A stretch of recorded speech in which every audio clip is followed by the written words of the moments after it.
Hi friends, இன்றைக்கி பார்த்தீங்கன்னா குக்கரில் பாஸ்தா ரெடி பண்ணுறது ஃபஸ்ட் டைம் நான் ட்ரை பண்ணுறேன்.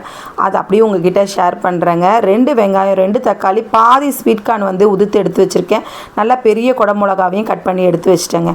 குக்கரில் ஆயில் சேர்த்துக்கிறேன். ரீஃபண்ட் ஆயில் தான் சேர்த்துக்கிறேன். நீங்கள் வேணும்னா பட்டர் சேர்த்துக்குங்க. நான் பட்டர் சேர்க்கணுன்னு அவசியம் இல்லை.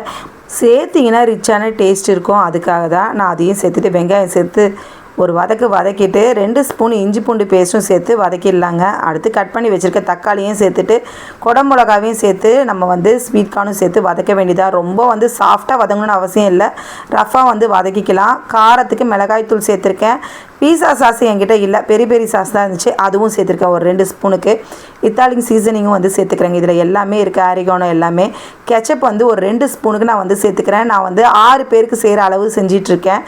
அதோட வந்து சில்லி ஃப்ளெக்ஸ் வந்து என்கிட்ட பாக்கெட்டில் இருந்துச்சு, அதையும் சேர்த்துட்டு நல்லா மிக்ஸ் பண்ணிவிடுங்க. நம்ம வந்து உப்பு பார்த்துட்டு சேர்த்துக்கலாம், ஏன்னா இதிலெல்லாம் சாஸில் எல்லாத்துலேயும் உப்பு இருக்கும். நான் எடுத்துக்க பாஸ்தாவில் 2 கப்பு வந்து சேர்த்துக்க போகிறேங்க. ஏன்னா எப்படி வரும்னு தெரியல, எனக்கு அளவும் சரியாக தெரியலையா, அதனால் 2 கப்பு வந்து சேர்த்துக்கிட்டேன். இந்த 2 கப்பு சேர்க்கும் போது எனக்கு தெரிஞ்சு 6 பேர் சாப்பிட்ற அளவுக்கு எனக்கு ரெடி ஆச்சு. அதனால் நீங்கள் 6 பேர்னால் இந்த அளவுக்கு எடுத்துக்கங்க. நான் எடுத்துருக்க கப்பு அளவு உங்கள் வீட்டில் எந்த கப்போ அந்த அளவுக்கு எடுத்துக்கங்க.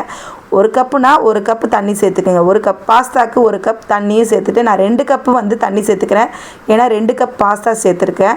நல்லா மிக்ஸ் பண்ணிவிட்டு நான் வந்து பன்னீரும் சேர்த்துக்க போகிறேங்க. பன்னீர் பார்த்திங்கன்னா எனக்கு வந்து சின்ன பேக்கெட் வந்து கிடச்சிச்சு, அதனால் அது வாங்கி வச்சுருக்கேன். தேவையான அளவு உப்பு சேர்த்துக்கிறேன். பார்த்து கம்மியாக சேர்த்துட்டு நீங்கள் வந்து எக்ஸ்ட்ரா சேர்க்கணுன்னா சேர்த்துங்க, ஏன்னா சாஸ்லலாம் உப்பு இருக்குது. இந்த பன்னீர் பார்த்தீங்கன்னா பெரிய பாக்கெட் தான் வாங்கிட்டு வர சொன்னேன். இப்போ சின்ன பாக்கெட் விட்டுருக்காங்க மில்கி மிஸ்ஸில், 65 ரூபான்னு சொல்லி வாங்கிட்டு வந்தார். நான் உதுத்து சேர்த்துக்கிறேன். கட் பண்ணால் எங்கே எல்லாருக்கும் இல்லாமல் போயிடக்கூடாது, அதனால் ஊற்ற எல்லாருக்கும் கண்டிப்பாக மிக்ஸாக போகும்.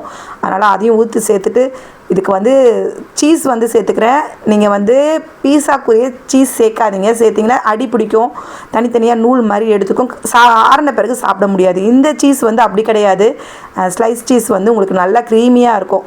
உங்களுக்கு விருப்பம் இருந்தால் சேர்த்துக்குங்க. இவங்களுக்கெல்லாம் வந்து செய்யும்போது ப்ராப்பராக செஞ்சு தாங்கம்மான்னாங்க, அதனால் நான் வந்து சேர்த்துருக்கேன். சீஸும் சேர்த்துட்டு ஒரு விசில் விட்டு தாங்க எடுத்தேன், அவ்வளோதான். ஒரு விசில் வந்தோடனே ஆஃப் பண்ணிவிடுங்க. நல்லா வந்து ப்ரெஷர் போன பிறகு திறந்தீங்கன்னா சூப்பரான குக்கர் பாஸ்தா ரெடி ஆகிடுச்சு. எங்கடா தீஞ்சு போயிட போதோ அப்படின்னு நினச்சேன்.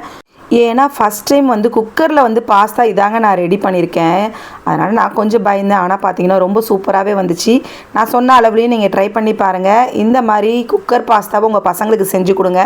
இந்த வீடியோ பிடிச்சிருந்தா லைக் பண்ணுங்கள், சப்ஸ்கிரைப் பண்ணாமல் பார்த்தீங்கன்னா சப்ஸ்கிரைப் பண்ணுங்கள்.